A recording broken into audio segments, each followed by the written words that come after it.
कम उम्र में उसके पिता का देहांत हो गया। घर की सारी जिम्मेदारी उसके कंधों पे थी। जैसे तैसे करके उसने लॉ की डिग्री प्राप्त की, लेकिन साधारण नौकरी करने की जगह उसने अपने प्रोफेशन को फॉलो करने का सोचा। उसका पैशन था फनी वीडियोस बनाकर लोगों के चेहरे पे मुस्कुराहट लेकर आना। उसने सोशल मीडिया पर बिना वल्गैरिटी के साफ सुथरी वीडियो को अपलोड करना शुरू किया। लोग उसे देहाती और गवार कहकर कमेंट किया करते थे, लेकिन उसने अपनी कमेंट की परवाह नहीं की। वीडियो सोशल मीडिया पे अपलोड करता रहा। देखते ही देखते वह 20 मिलियन सब्सक्राइबर वाला इंडिविजुअल यूट्यूबर बन गया। Yes guys, I am talking about Amit Bhadana. यहाँ सीखने वाली बात यह है कि यदि आपको अपने ऊपर भरोसा है तो लोगों की परवाह मत करो और आगे बढ़ते चलो। यदि आप भी मेरी तरह अमित भड़ाना के फैन हैं तो वीडियो को लाइक करें और चैनल को सब्सक्राइब करें। एक आदमी गया एक टूथपेस्ट कंपनी के पास और उसने बोला, मैं आपको एक आइडिया दूंगा जो आपकी कंपनी की वैल्यूएशन 40% तक बढ़ा देगा।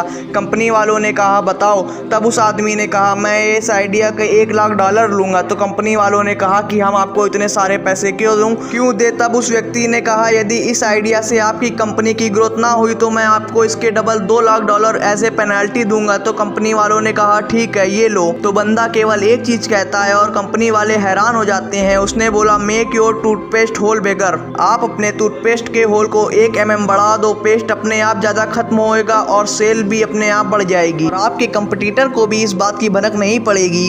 इस बात से कंपनी की ग्रोथ 4 टाइम्स बढ़ गई। उस टूथपेस्ट कंपनी का नाम है कोलगेट। ये मार्केटिंग टेक्निक आपको कैसी लगी चैट सेक्शन में लिखना मत भूलिएगा। क्रिकेट के इतिहास में दमदार से दमदार गेंदबाज है जिन्होंने अपनी टीम को जिताने के लिए अहम भूमिका निभाई है, लेकिन गेंदबाज कितना भी दिग्गज क्यों ना हो, कोई ना कोई बैट्समैन उस पर छक्का या चौका मार ही देता है। लेकिन इतिहास में एक ऐसा भी बॉलर था जिसकी गेंदबाजी पे कोई आज तक छक्का नहीं मार पाया। वो बॉलर और कोई नहीं, वेस्ट इंडीज का कटली एम्बॉस था। क्या ये बात आपको पहले से पता थी? कमेंट सेक्शन में लिखना मत भूलिएगा। वो बचपन से ही बोलने में हकलाता था, इसलिए उसे स्कूल जाने तक में डर लगता था क्योंकि उसके स्कूल के सारे दोस्त उसे चिढ़ाया करते थे। एक दिन उसने अपने दोस्त को कहा कि वो बड़ा होकर एक्टर बनना चाहता है। इस बात पे उसके दोस्त ने रिप्लाई किया कि तू एक लाइन तो ढंग से बोल नहीं पाता, तू एक्टर कहां से बनेगा। ये बात उसके दिल को लग गई और तब उसने स्पीच थेरेपी करने की सोची और धीरे धीरे इंप्रूवमेंट भी आने लगी। इसके एक्टर बनने की बात उसके डायरेक्टर पिता को भी पता थी, लेकिन वो इस पक्ष में नहीं थे। लेकिन एक दिन पिताजी जब कहो ना प्यारे की स्क्रिप्ट लेके शाहरुख खान के पास गए तो उसने उसे करने से मना कर दिया।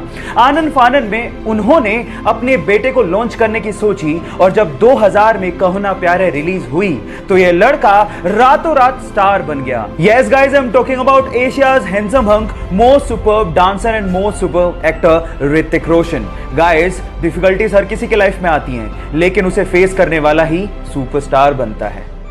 लोगों को हंसाना बहुत मुश्किल काम है, लेकिन एक बंदा ये काम करके लोगों के दिलों में अपनी जगह बना चुका है। गाइस, मैं बात कर रहा हूं कपिल शर्मा की, लेकिन ये काम उसके लिए इतना आसान नहीं था। बचपन में ही उसने कैंसर की वजह से अपने पिताजी को खो दिया था। घर का सारा पैसा पिताजी के इलाज में लग चुका था। उसके पिताजी हेड कांस्टेबल थे, चाहता तो वो उनकी जगह अपनी जॉब ले सकता था, लेकिन उसने कॉमेडी के अपने पैशन को फॉलो करने की ठानी। इसके लिए उसने द ग्रेट लाफ्टर चैलेंज में पार्टिसिपेट किया। पहली बार तो वो सेलेक्ट ही नहीं हो सका, लेकिन दूसरी बार उसने फिर से कोशिश की और ना सिर्फ इस बार वो सेलेक्ट हुआ बल्कि उसने शो को जीता भी। उसके बाद उसने जिंदगी में कभी पीछे मुड़ के नहीं देखा। K9 नाम से प्रोडक्शन हाउस खोला और उसमें अपने नाम का एक शो शुरू किया और आज वो show the Kapil Sharma show के नाम से लोगों के दिलों में अपनी जगह बना चुका है। तो इस कॉमेडी के किंग के लिए 1 लाइक तो बनता है।